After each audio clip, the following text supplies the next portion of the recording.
It was just before the Passover feast. Jesus knew the time had come for him to leave this world and go to the Father. Having loved his own who were in the world, he now showed them the full extent of his love.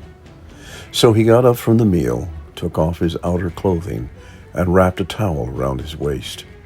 After that, he poured water into a basin and began to wash his disciples' feet, drying them with a towel that was wrapped around him. "No," said Peter, "you shall never wash my feet."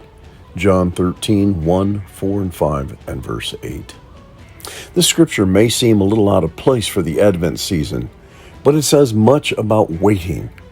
The disciples were sitting around the Passover table waiting for the promised Messiah to take down the Romans and make Israel a great power once again.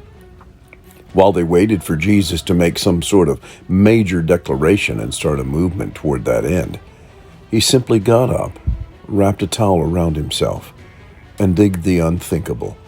He washed their feet. What? This did not match up with what they were expecting nor wanted. This did not match up with what they had been waiting for. It is not unlike us.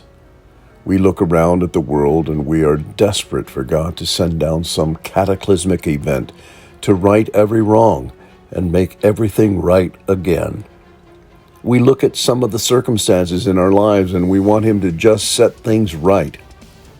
Instead, Jesus comes to us and bathes us in His love. He comes to clean our bathroom and do our laundry and scrub our floors. The love of the Messiah runs so deep and so wide, He is more interested in fitting us for the kingdom than He is making His kingdom right. He has plans for the end, and He loves us to the end. He loves us to the end of ourselves. He loves us to the end of our lives. He loves us to the end of recorded time. So how does this pertain to the Advent? Very simply, God so loved, He sent. He sent His Son to love us, and He loves us so much, He will love us until the end.